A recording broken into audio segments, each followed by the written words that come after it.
Good morning, Anya. Let's begin by finding out who you are, where you lived, and something about your family that you remember from those days. I am Anya Kagan Holocaust. I was born in Poland, in the Polish Ukraine, on the Russian-Polish border, in a town, Ostrog nad Chorzeniem, near Rovno. My parents were business people, and I had two brothers and one sister. My mother was a very special lady. Besides being a businesswoman and raising 4 children, she always had time, or made time, to work with the elderly, to volunteer in an orphanage, and she was also a president of an organization called Orme Kimpetons. If a woman was to have a baby and did not have money to pay for the hospital, my mother and her committee would pay the bill. If somebody had a decent home, they would send a midwife to the house and also linens, and to pick it up later, have it washed, and be ready for the next one. My father, as I said, was a businessman. Every Saturday morning, he'd go to shul with his 2 sons, and my mother used to stand in the window and watch him proudly and say, "Here go my 3 koyanim." My father was a man that never ate breakfast before he prayed in Lakeville. In 1939, when the Second World War started, I was 14 years old. Poland was divided in half between Germany and the Soviet Union. We were lucky to be in the Russian sector. From the German zone to the west came stories of brutality and ghettoization that made us very grateful to be in the Russian hands. For 2 years, I still went to Russian school, had a pretty normal life, but my parents were not too happy because after a lifetime of being business people, they had to stay home and do nothing. From the very wealthy, the Soviets confiscated everything, and the people were sent to Siberia. Since we were middle class, we were forced to sell all our merchandise. My older brother was a Zionist. In 1938, he went to a kibbutz to lodge. And when the war started, somehow he made his way back home. My mother always watched him. She was afraid that he's going to leave. Many of his friends in the middle of the night would leave home with a note for the parents, and they would go to Latvia or Lithuania and somehow make their way to Palestine. In 1940, he was drafted into the Russian army, and I never saw him again. He was stationed near Kiev. A few days before the war started, we received a postcard from him saying, "I wish I could tell you something, but I can't. Please send me food." Well, needless to say, my mother immediately started to bake and get ready to mail food to him. June 21st, 1941, Germany attacked Russia without a warning. Since we lived on the border, everybody started to run towards the Russian border. There was such confusion. People were running on foot, cars, wagons, horses, soldiers were marching. And we were debating, should we or shouldn't we run too? My father divided whatever money he had between all of us in case we get lost. There was such confusion that we saw German planes flying very low that we could see the pilots. So by then my mother pushed my brother, saying, "Run, my child." And since we lived on a main street, we were afraid to stay home, so we went to my cousin's house. They had a big house with a big cellar. And my mother took all the food with her that she was supposed to mail to my brother. The whole neighborhood was there, and there was enough for everybody. Because it was a border town, there were street fights for a whole week. And one day, when the Germans broke into the house where we were staying, and they saw that we are Jews, this one soldier said, "Juden, I pity you. If the SS comes by here, you're kaput." That was the first how do you do.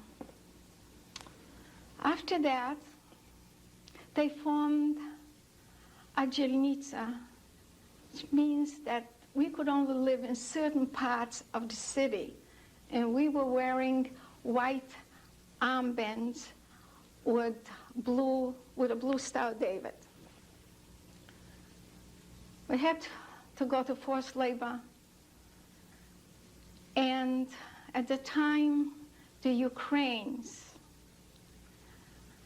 were their collaborators. The Ukraine was never an independent country.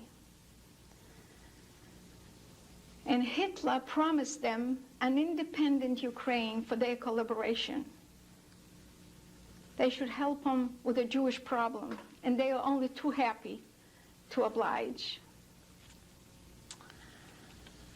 August 4th, 1941, it was a Monday. We called it the Black Monday. We were told to take only what we can carry. They're going to resettle us.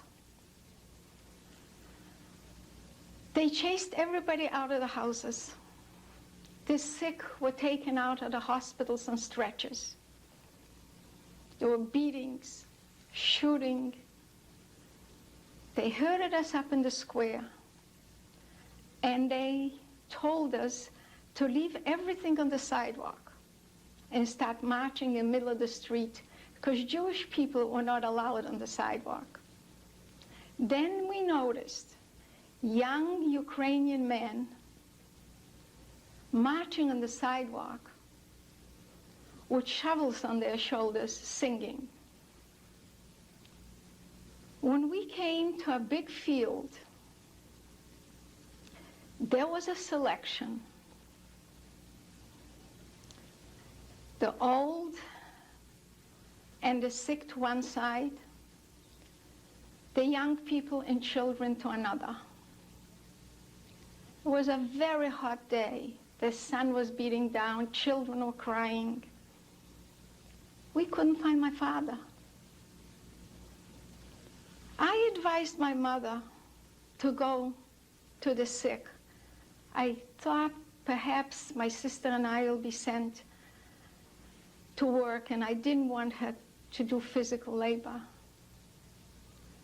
She didn't want to go, but she finally went. When my sister noticed that my mother wasn't there, and I told her where she went, she got very angry at me and started to scold me. And to get away from my sister, I couldn't stand the scolding. I went to the selection line, limping and bending down, pretending to be sick. I wanted to go to my mother. But this young Nazi officer straightened me up. He said, "You are young, you can work, and did not allow me to go to the sick. Anya, did you know what was happening in that selection process? Did you know where the old and the sick, did you know what was going to happen to them? No. Had I known, I wouldn't have asked my mother to go there. I understand. No, I didn't. Yeah. Did anybody know? Was there talk among the group? No. Nobody knew. This was the first aktie. And we didn't know what they're up to then. As it turned out, the sick and the old are held back. And the young people and the children were sent home.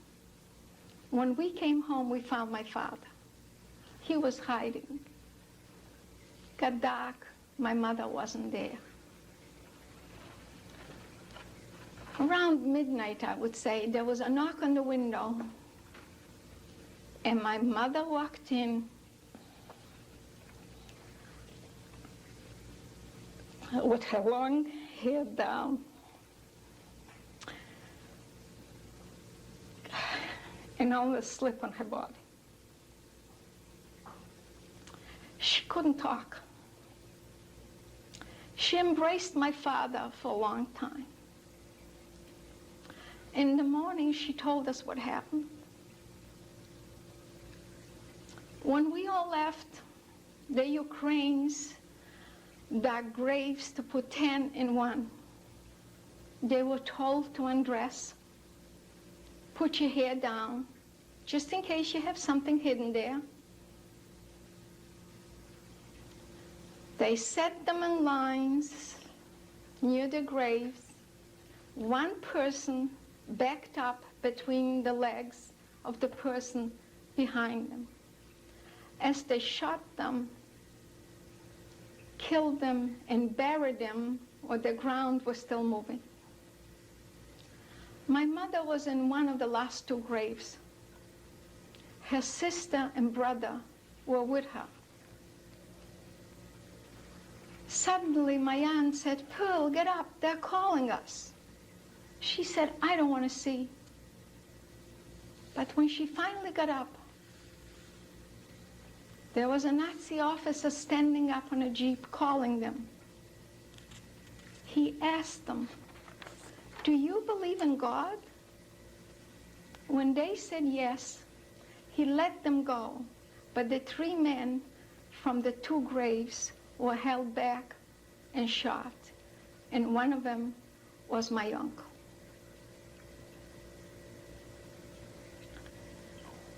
After that, a ghetto was formed.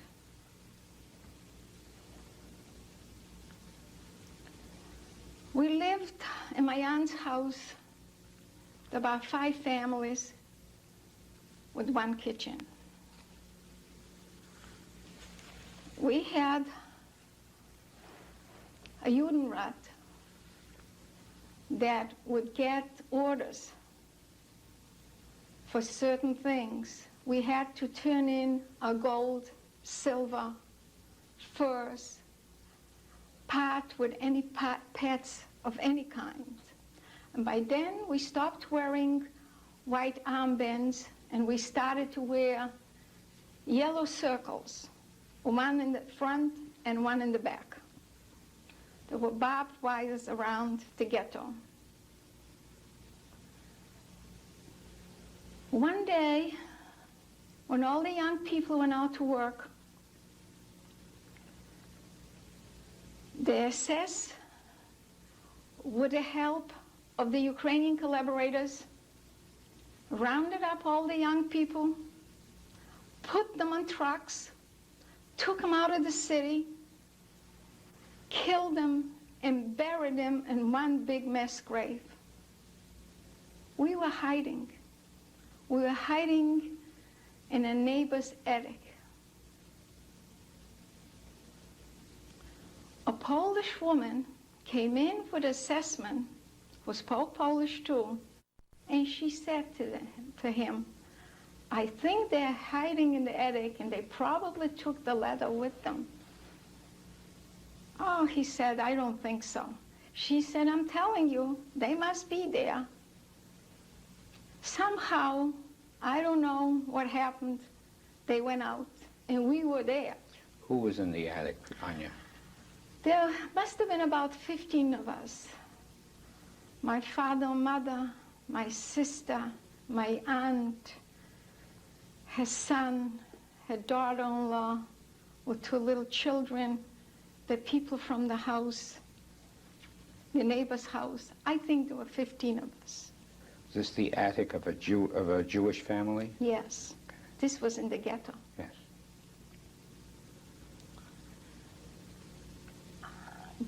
They took the young people away.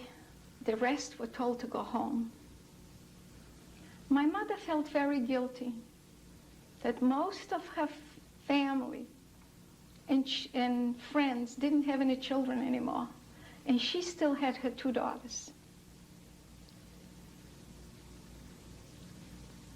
There wasn't really enough work for everybody, and my mother was terribly afraid that I didn't have a working permit. My father was working, my mother and sister were working. So one day,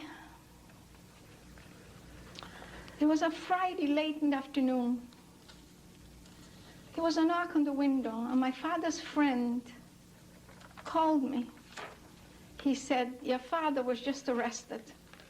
You better go to the commandant too and see what you can do. I didn't tell anybody where I was going.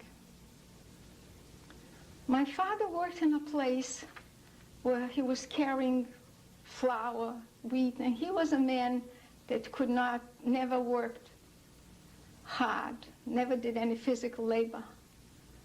He actually paid off the man that he should give him the job.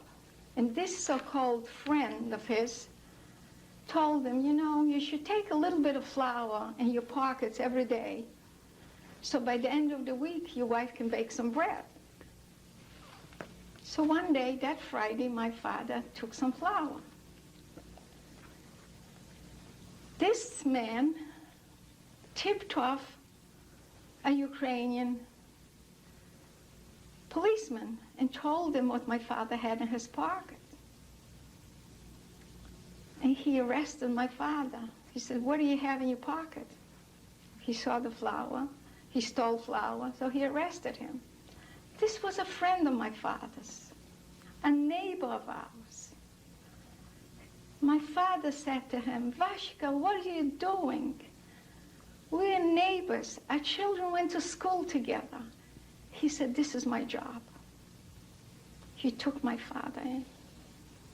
When I got there, there was a German Jew, an interpreter.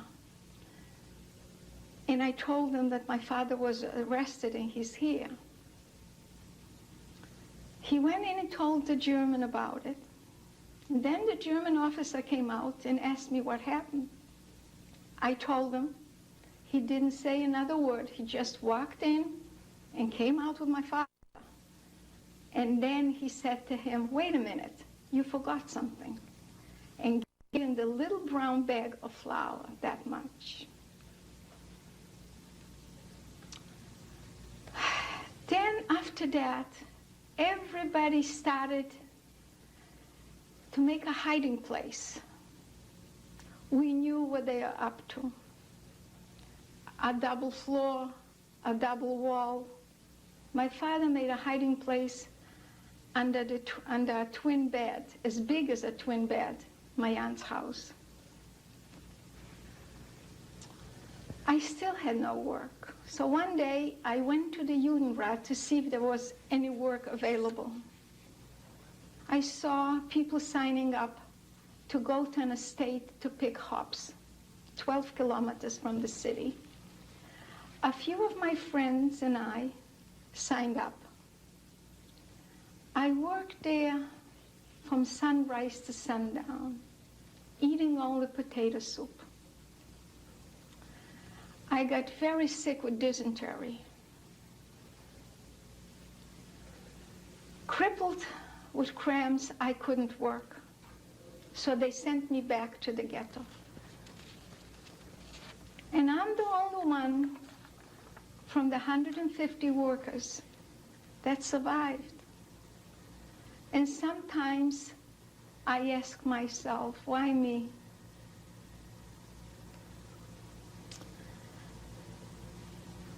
I don't know when my mother found a doctor when I was so sick. He came to the house and said I could only have a little bit of tea. And one day, a few days later, he said I could have a baked apple tomorrow. Where my mother found 2 apples, I'll never know. She baked the 2 apples and had them ready for tomorrow. Well, tomorrow, orders came that at 12 o'clock, everybody should be at a certain place. Well, by then, we knew what they're up to. The first thing I did, I ate up the 2 apples. A lot of people and we went into the hiding place. There were 8 of us. My aunt, her 5-year-old granddaughter, my 2 cousins, my father and mother, my sister and I. We had some provisions there. We had a pot for the necessities of life. We heard terrible screaming every time they caught somebody, because this time nobody came back. You couldn't really tell when it was day or night. There was just one little point, like a point that you make with a pen, that you could see the light outside. There was such looting on top. This is 8 of you in a space the size of a twin bed. Right. Under the floorboards. Right. And the reason we had it under the bed with a trap door, so when you walk, you can't feel that it's empty. Then, And you never came out during the time that you were in there? no, I didn't. My mother was quite a brave lady. And we had no more food anymore. We had How long were you there? 3 weeks. 3 weeks? And without food? We had some food when we went down there, Yes. but then we didn't have any more. Water? No water. Towards the end we had no water. And it's much easier to get along without food than without water. And like I said, my mother was a very special lady. We lived close to a river. And one night, she just walked out, closed the trap door, went to the river for water. And what a scene when she brought that water, and we started to drink it, but she couldn't go back again. And it's a horrible feeling not to have water. And one day, that little 5-year-old girl said, if you're not going to give me a drink of water, I'm going to scream. Having no choice, we gave her urine to drink. She never asked for another drink. One day, my mother went up again. She found some old stale bread. She came back and she gave everybody a piece of bread, hard, stale. And then one day she kicked me with her elbow and she gave me a little piece of bread. She probably hid it.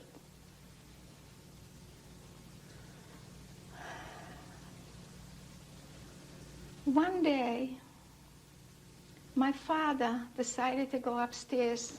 He had some matches hidden in the attic. I don't know what for, but he brought the matches down, closed the door, the trap, and he lit a match. I wish I could paint that picture, how we all looked. My father never wore high boots, but when he down into this hiding place, he went down, he put on high boots. He couldn't take him off. We all decided we have to get out. It wasn't possible to stay there anymore, because without water it was impossible. Once I dozed off and I was dreaming that I was in my teacher's house and I knew where the faucet was. And I was drinking water. I actually had relief. I felt that my throat was wet. When I woke up, I tried to think about the water again, hoping I would fall asleep again and have the same dream, but that dream never came back. We decided to get out, that every night two should go out so the rest could stretch, especially my father, because the boots was so tight to his, because he never took them off. He said, when you all go out, I'll be able to stretch. My sister was a country teacher about 14 kilometers from the city. The farmers, whenever they would come to the city, they'd always eat and sleep in our house. So we thought if we could ever get to that village, we'll have it made. They'll hide us. They're our friends. We knew where everybody was supposed to go. I really think that my father lost his mind in that hiding place, because suddenly he said, we can't go up there. There are Germans sitting there. We got to knock at the door and asked him 3 times in German, maybe we come up. To humor him, we did just that. When my sister and I went up and started to walk towards the ghetto, there was quite a scene, because the ghetto was lined with talaisim and tefillin. That's the only thing the Ukrainians had no use for. Everything else they took away. We went to my math teacher, who I knew very well. He was Russian. I knew that his house was a duplex and nobody was living on the other side. So when we got there, and I knew it was open, the door was locked. I tried to knock at his door, nobody answered. So we went into the outhouse. When it came daylight, the people who were in the house where I thought it was empty, it was a dormitory. There were students there, and everybody was going to the outhouse. We kept on saying Polish, how long can you keep on saying it's busy? We were watching the door of my teacher's house. When finally it opened, we just ran in. When he saw us, he was quite shocked, but he did not turn us away. He kept us the whole day. He gave us food. We had some things hidden in his house, like velvet bedspreads. So he gave it to us. And at night, when it was dark, we decided to start walking to that village where my sister used to teach. He said, I'll give you one tip. If you're spotted and somebody says stop, don't stop, because every Jew they find, they torture. Just keep on running. You'll be better off if they kill you while you're running.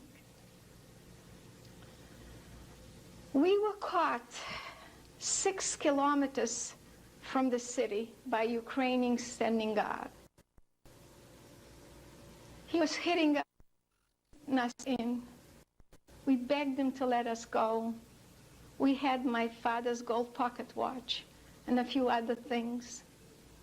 He didn't want anything. He just was taking us in. Suddenly he said, I don't want anything from you. Just leave the village.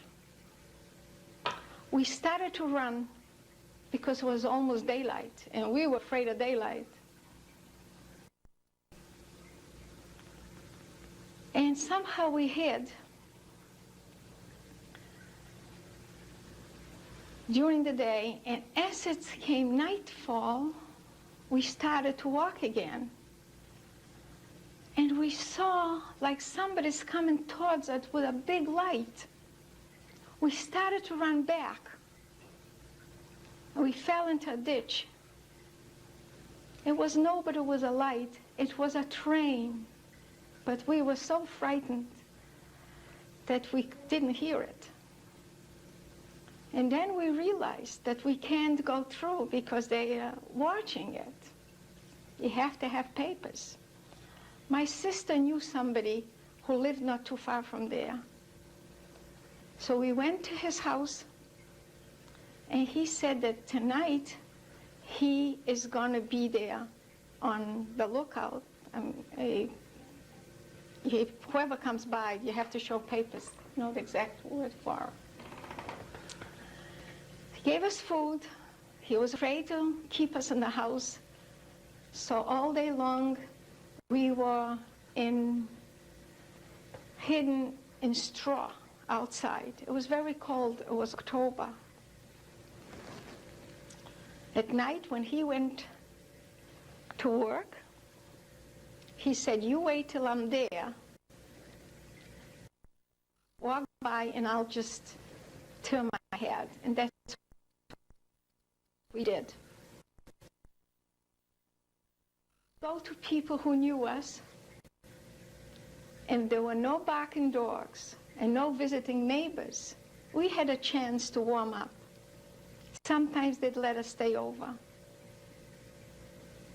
It got worse and worse. People we knew threatened and chased us.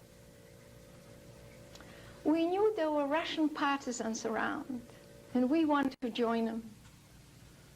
But unfortunately, there were two kinds of partisans. There were Ukrainian partisans who would kill us, and Russian partisans that would welcome us. The Ukrainians, after the Germans had no more use for them, because already all the Jews were killed, the Ukrainians formed a group called Banderovцы, fighting the Germans behind the lines and killing a hiding Jew whenever they could find one. And one night was very cold. Nobody would let us in anymore. We heard partisans. We couldn't make out who's who, and we got frightened, and we hid. We were very cold, wet, and hungry, and nobody would let us in anymore. We decided to go towards the forest. Maybe it'll be warmer there.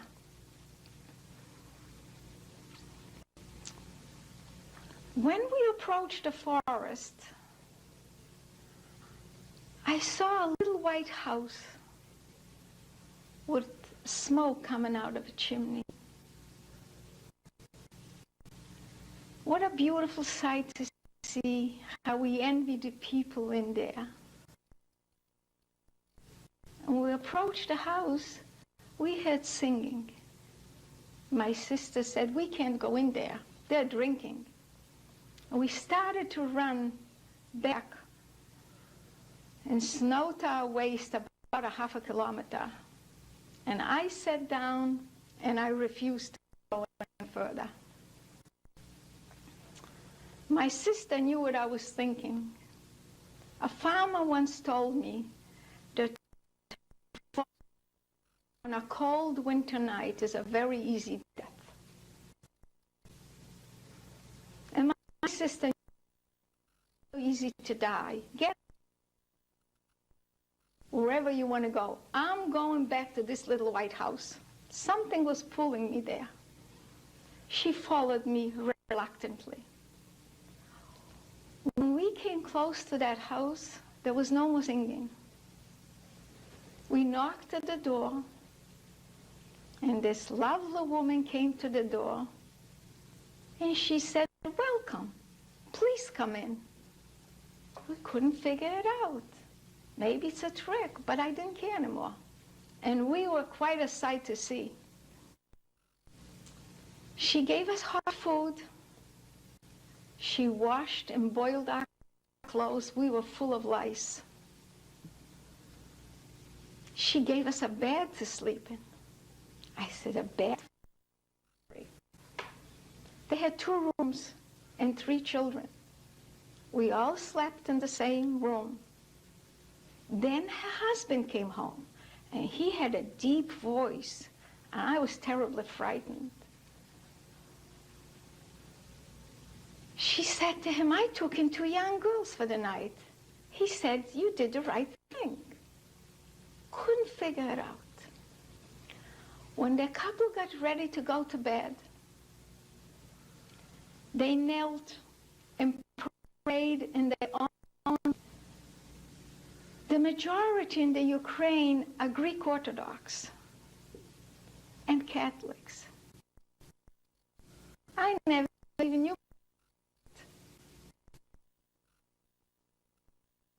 In this house, this man with a deep voice turned out to be a preacher, a Pentecostal preacher. People from neighborhood villages would come and pray in that house. You could find Baptists, evangelists, Seventh-day Adventists, all kinds of denominations. The next day, a Polish Baptist farmer came and took me to his farm.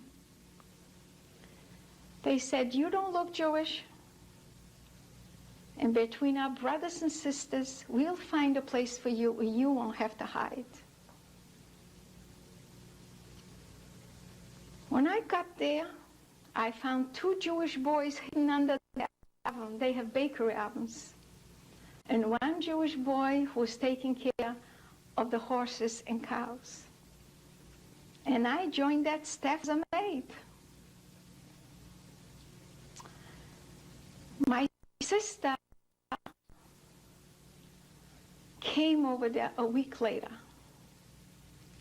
My sister looked less Jewish than I. She had very straight hair and a button nose that I envied. She stayed there with me for a week, but they really couldn't keep her there.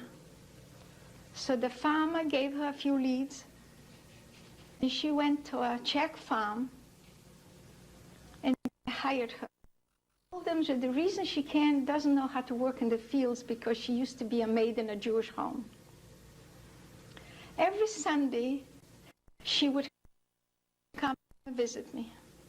And the first thing she wanted is hot water on a comb because she had lice. And she couldn't clean herself over there. She didn't want them to know. One day, the lady of the house said to me, "Why are you wearing a kerchief all the time? What do you have there?" She wanted to see. I said, she said, "You must have something there. Let me see." And I had impetigo. Everything crawling there, too. I figured the minute she'll see, she'll...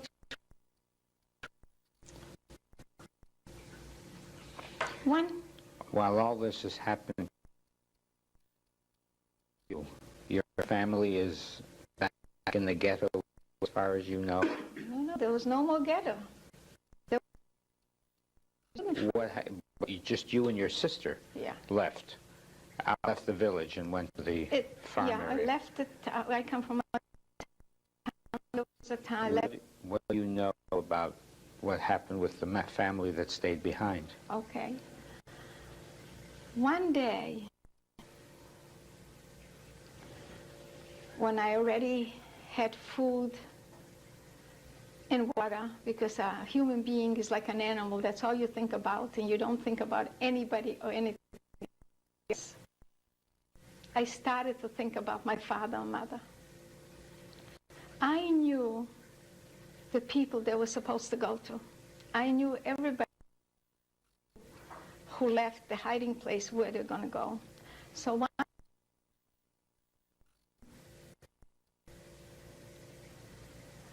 to look for my father and mother.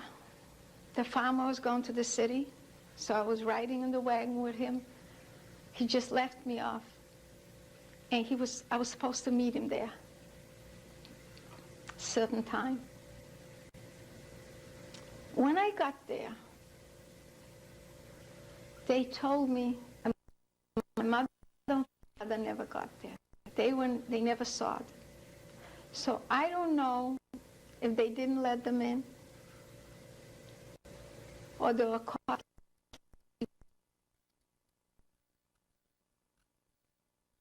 dead. By then, there was no time for tears, just a terrible need to escape. But then I went to this other house that I knew my aunt was supposed to go with her 5-year-old granddaughter.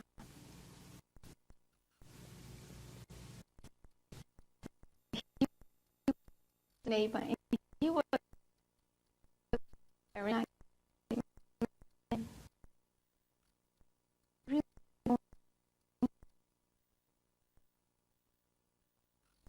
I got back to the farm. Of course, the farmer wasn't there waiting for me anymore. He thought I was caught. So I had to walk the forest, looking. She was so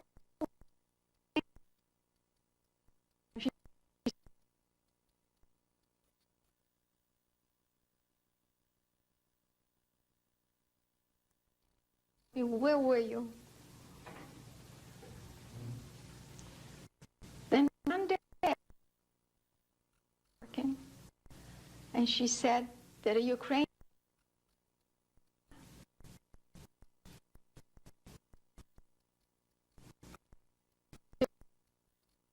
real reason to make sure when he comes back tomorrow, she shouldn't be there. So she came to me. I had a terrible fight with my conscience that night. What do I do? How do I let her go by herself? I was getting ready to go with her. No little higher too. You stay here.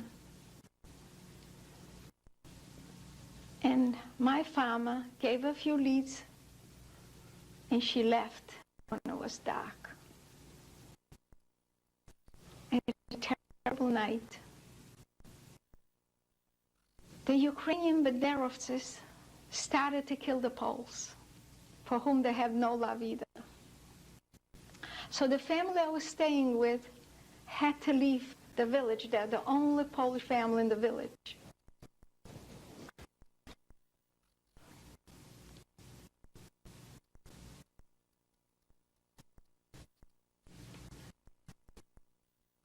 Across the street, a Ukrainian family work for them. I had no place to go. I said, okay. I was there about 2 days, and she said to me, there's a rumor that you're Jewish, and we can't keep you, but at least she just let me go. And one day, when this Polish farmer came for some food to his farm, he took me with him to the city where his family was staying.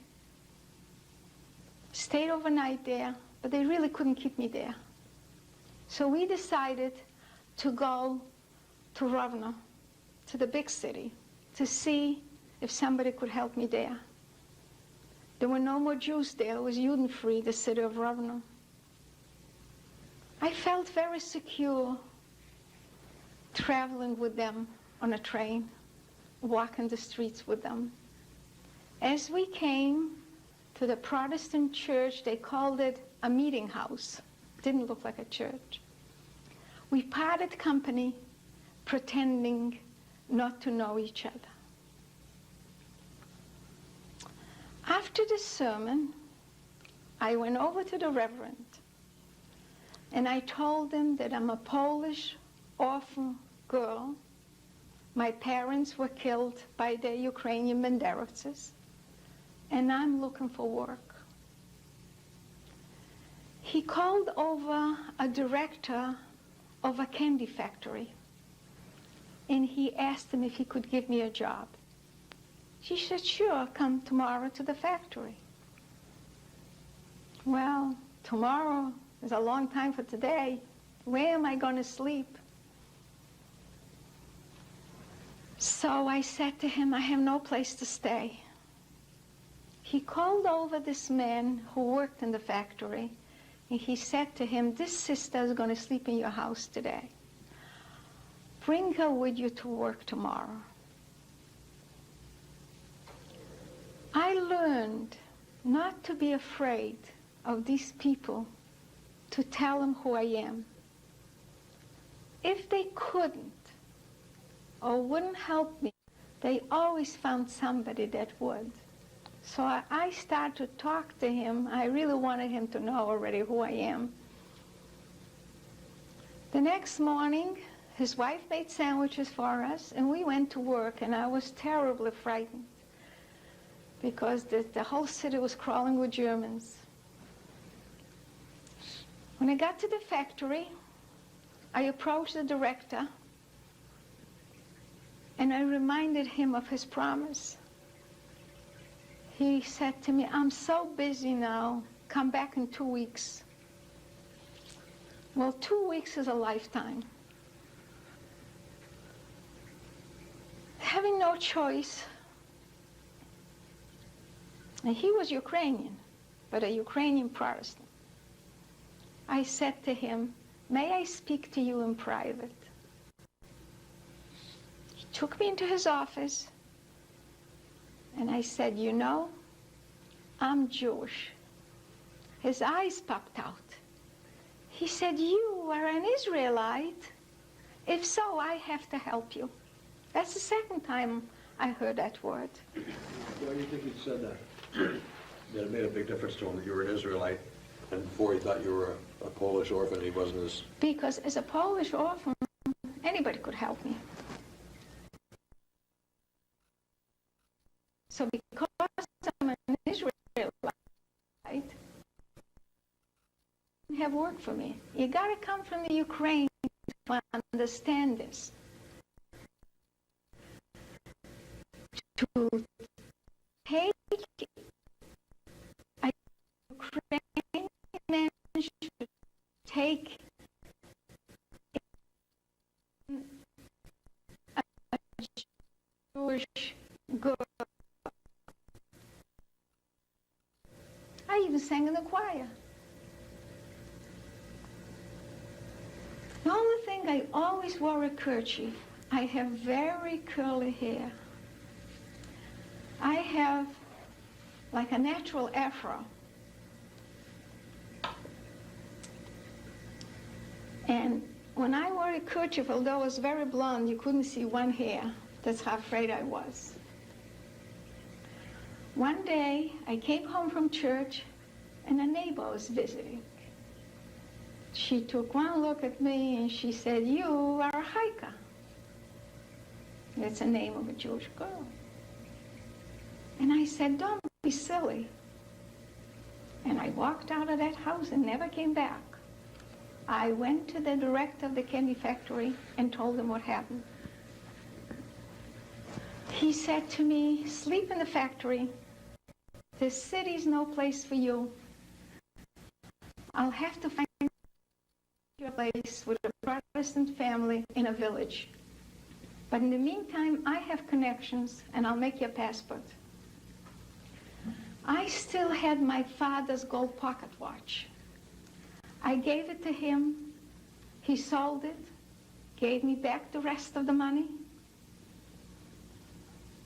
With his connections, was making me a passport. That's all I had to do, is take a picture. And for some strange reason, you had to show your left ear in the picture. No kerchief. And you take away my kerchief, it's like somebody's taking away a nunu from a baby. I stayed up all night, straightening my hair, making pigtails. I was terribly frightened. I had a passport, and my name in the passport was Andulka Mazanek. I was Czech. A few days later, a Czech farmer from a village, Mikhailovka, came to see for himself that I don't look too Jewish, and took me to his farm. I worked very hard there, but they did too. One night, the Banderovцы came and knocked at the door, and the Czech farmer got terribly scared. He thought they came for me. In the meantime, they wanted to borrow the horses. So he was happy. The first thing I did when I woke up is put the kerchief on my hair. The Banderovцы, they killed, in that village, they killed the Poles, but they never touched the Czechs. Somehow, they're friends with them. They did bring back the horses a couple of days later. Did you speak Czech too? I learned to speak their Czech. They gave me 2 weeks. They said, I used to speak to them in Polish or Ukrainian. And they said to me, 2 weeks, after 2 weeks, if you don't speak Czech, we're not going to answer you. So, when you're forced to in the language, similar. So I started to speak Czech, a little bit broken. By the time I left, I could speak Czech. I also gather from other things you've said that a characteristic of being Jewish was curly hair, and the non-Jews all had straight hair. Right. And in those years, people didn't have permanents. I had very blonde hair, but very curly. And that's why I envied my sister so much. She had blonde hair, but very straight. And one night, the Banderovцы came and occupied the house. Must have been about 6 of them, and 6 men and 1 girl. And in the evening, one of them comes out and comes over to me, and he said, would you play the piano for us? The Czech had a piano. And I said, I don't know how to play the piano. He said, you look so delicate. Your hands look like you can play. And the Czech, too, said he doesn't know. He knows that I can't play. Well, I got frightened. In the middle of the night, when everybody was sleeping, I left. I went back to the city of Rovno, back to the factory. Needless to say, they were not too happy to see me there. But I had no choice. So I stayed there. Then the Russians started to come closer. And the factory, with the workers, with the families, were being evacuated to Germany. I was getting ready to go with them. So the director called me aside and he said, listen, this is no place for you. You stay here, hide someplace, but don't go to Germany. You'll be better off with the Soviets. So when they all left, at nightfall, I walked back 14 kilometers back to the Czech farm. They weren't too happy to see me either. It turned out that when I left that night when the Banderovцы were there, the Germans came and killed them all, except the one girl. The one girl said that she was I. So I was registered in that village because I had a passport. Then there were rumors that I went to the city and I sent the Germans. So the thing for me to do was to leave, but I didn't. I've had it already. I just stayed. And February 2nd, 1944, I was liberated there by the Russians. I thought then that I'm the only Jewish person left in the whole world. I felt so alone. In the nearby farm, there's an elderly gentleman that I knew. I heard he was Jewish from Czechoslovakia. I was in the pasture with the cows. He was in the other pasture, always reading books. He ran across. He took my two hands and he said to me, "Nareszcie żeśmy się doczkali," meaning we finally made it.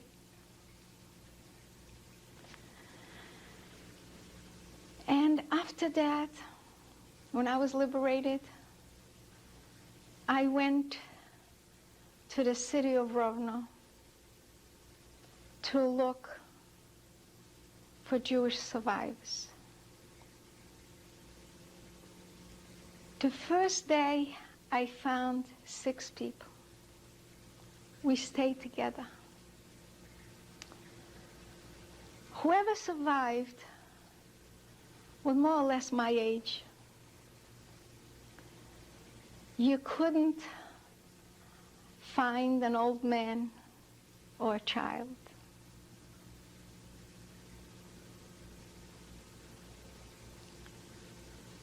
My sister tracked me down. My brother.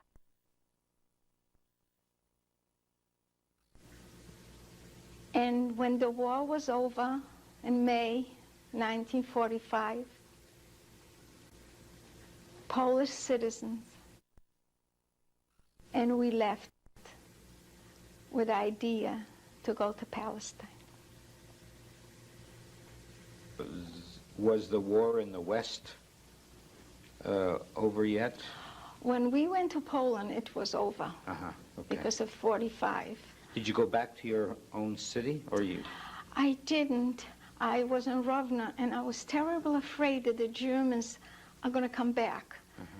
And one day I was walking in the street, and I turned around, and there was my girlfriend standing there, and she was following me. She recognized my coat. I was wearing my coat from home.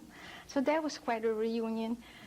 And before my sister tracked me down, I thought that my sister was dead, because I really didn't know what happened to her. Although... Your mother and father you never saw again? No. The brother who was in the Russian army before the war even started, you never saw again? No. And the other brother had run away To Russia. to Russia and survived? He survived. But when I went back, when my girlfriend and I were so afraid the Germans are going to come back, we went into Russia, to Zhytomyr, to wait until the war would be over. Then one day, I went, they sent me with some papers from the job to Rovno. So I decided to take it a couple of days and go to my hometown, to Ostrog. I hitchhiked a ride, because at that time the war wasn't over yet.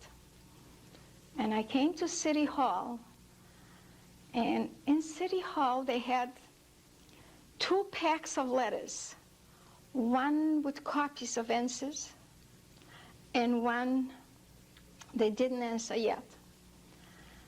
Between the letters with copies of answers, I found my brother's letter. He wrote a letter to the old address like nothing happened. He's telling her father and mother that he's alive. When did he write this letter? When Ostrog was taken by the Russians. That was in 44. Right. That was 44 when I came to Ostrog. And in the letter, the copy of the letter said, your parents were killed by the Nazis, but there is a rumor that one of your sisters is alive, but we don't know where she is. That's the letter he got. So then, when I had that letter, I got in touch with him. When I was on the Czech farm in Mikhailovka, a man, a relative of the people I was staying with, said to me, in my village there is a girl, people suspect she's Jewish. She resembles you a little bit. He said, and she works for a family that a maid never stays there more than 2 days. They're terrible people. She must be Jewish. So I gave him a letter. I gave him a picture that I had from the passports. I gave him some candy I had from the factory. And when he went home, he approached my sister in the pasture. And he asked her, do you have a sister? And she said, no.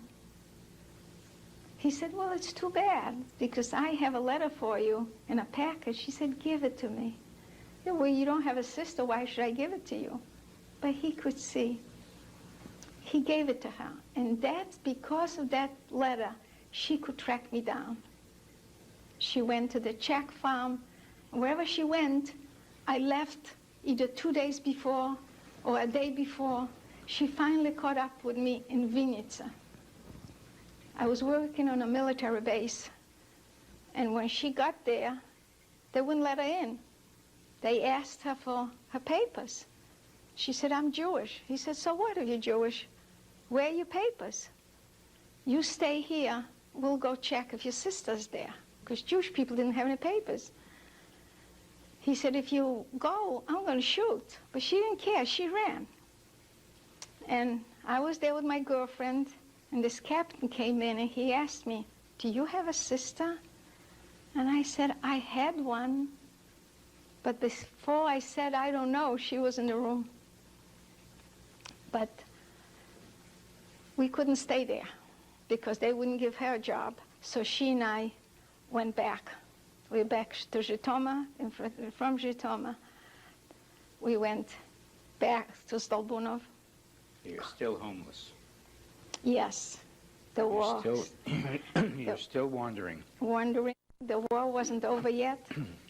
Then my brother came back. Mm-hmm. And from Stolbunov, we went to Poland when the war was over. Yeah. And we left Poland illegally. From Poland, we went to Austria. We were just about a week maybe in Vienna. Couldn't leave the place we were staying. And after that, there were people from the WWII that were making connections, and from there we went to Bad Gastein. That was in the Alps. The Americans took away the hotels from the Austrians, and they put in the DP people there. Then from there we went to another camp, Ebbelsberg, near Linz. You under American? Yes, in the American zone. Yes. Okay. Yes. In Ebbelsberg, I met my husband, who is a concentration camp survivor. He was in 7 concentration camps. He's the only one that survived from his family. There were 7 children, and he was the oldest, and he was 15 years old. From Ebbelsberg, he lived in Bindermichel near Linz. So we lived there for a while, and then I found some distant relatives in the United States, and they sent us papers. And we came to the States. I think it should be noted here, we haven't mentioned it before, but I think it should be noted, something you told me, that in your area there were no concentration camps. That's right. Because it was all just kill the Jews, and you had work groups, but no concentration. The ghetto became your concentration Yeah. camp. As far as anti-Semitism is concerned, I come from the worst part of the world, from the Ukraine. And there were no concentration camps where I come from. Everybody was killed right there and there. Whoever survived is just by hiding.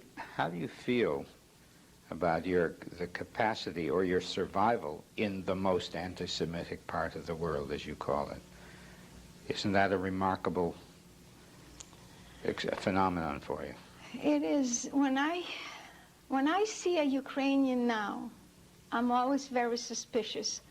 Although Christians helped me, and I want to say that these people who helped me taught me that not every Gentile is a Christian. These people were real Christians. But the Greek Orthodox, I was terribly afraid of them because of what the church taught them.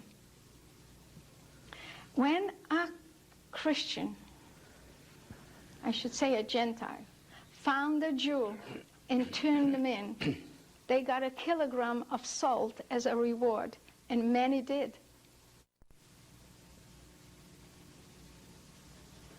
Before you talked about the partisans, at one point, was it Ukrainian partisans were fighting with the Germans?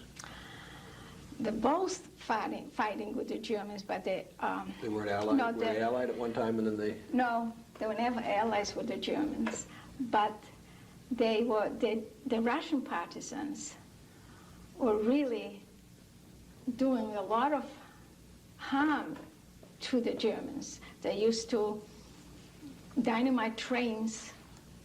They had whole armies in the forest, and the Russians used to throw supplies into the forest. The Ukrainian, the Mederovцы, they used to fight the Germans, they used to fight the Russians, they used to fight the Polish Arcad too.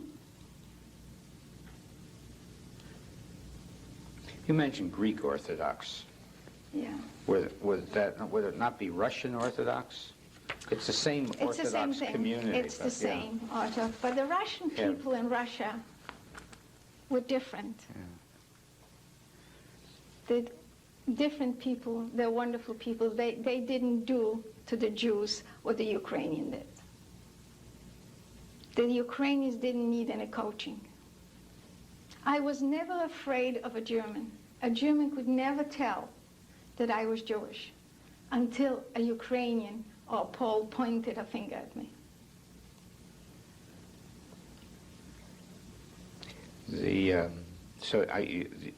Apropos of your question, the Ukrainians and the Germans were not allies, but the Ukrainians were willing helpers for the Germans in the anti-Jewish. Yes, that was in the measures. beginning, Yeah. where the Germans Right. promised them an independent Ukraine. Right. But after they were no more useful to them, that's when they formed the partisan group. Anya, you've survived by a combination of luck, kindness of Christians, and some pretty wise behavior on your part. You asked the question before, why me? Yes. Can you work out an answer for that question? Not really. I don't know why me. Why me? Why am I better than anybody else? Do you But- think those who survived were the best? No, Okay. no. It's just by sheer luck, really, that we survived. And I have to give a lot of credit to my sister. My sister has a great will to live. I was ready to give up always. And if it wouldn't have been for these Christians, I wouldn't have made it. Does the fear you felt, the many different times you felt fear, does it still come back to you? Do you still have the feelings as you No. talk about it, as you remember it? As I talk about it, as I remember it, I don't mean are you afraid of anything now. I mean, do you still feel... I feel the pain. Yes. Of course I feel the pain. Sometimes I feel maybe I could have done something for my father and mother, and I didn't. Maybe I should have come earlier. I went to the Soviet police, and they gave me a policeman. I went to my house, not to my house, to my aunt's house. I wanted to see the hiding place. I saw a lot of things from my house, and I knew there were 2 soldiers buried, Russian soldiers buried right there, and there was no marker even. So the policeman, he made sure to tell him, by tomorrow when I come back, I want to have a marker there. Also, that policeman went with me to a Ukrainian's house that I knew that he had a lot of our things, that he robbed us. And we came there with a wagon, 2 horses and a wagon, and I found a lot of things that belonged to us, and he arrested him. And the Ukrainians, they spoke Jewish. They were our neighbors. They spoke Jewish just like I did. So he said to me, if your mother would only know what you're doing to me. So I said, you better don't mention my mother. I don't know what happened. They probably let him go.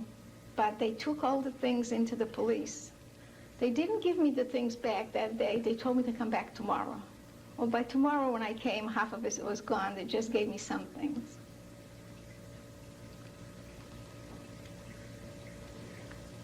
I also hear you saying that your life was saved by, excuse me, by the righteous Gentiles, Right. or by, in your terms, by righteous Christians. Right. So it sounds like you're saying that believing in Christianity by certain people is what saved your life. No, there were... And that the concept of Israelite, surviving Israelites, was what was motivated them. Yeah, they were a very special sect of people. Very special Christians. And there were very, very few people, a very small percentage, that helped. They really endangered their lives to save mine. But nevertheless, there were some that did.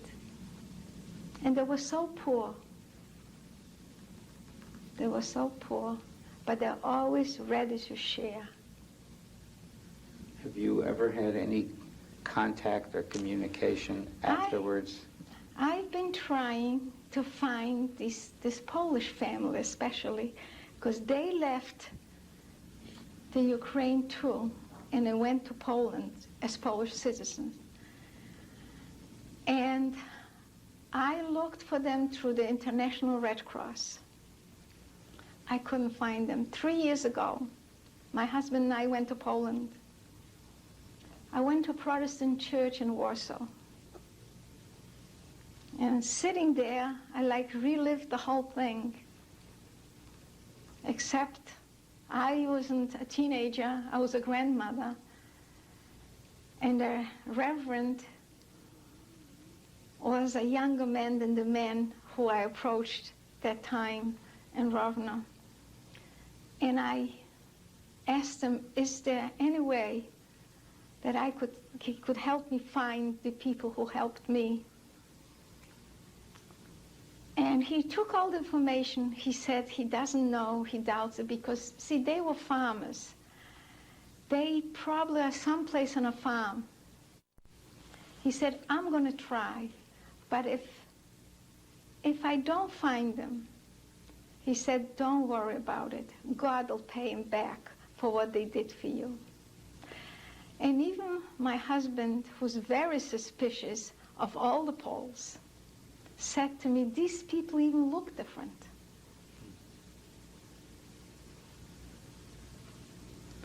Do you think you have a purpose in teaching people who don't know much of this, and also teaching what religion means? Yes. If I can reach one kid, one person, it makes me feel good. And the main thing is really education. We got to educate the children. There are a lot of people that don't know anything about a Holocaust. But when I speak in a school, they usually ask a lot of questions.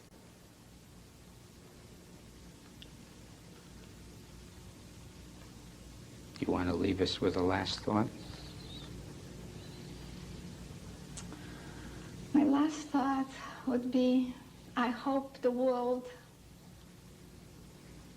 learns something from this. When we have to see to it, to educate the public that this should never happen again.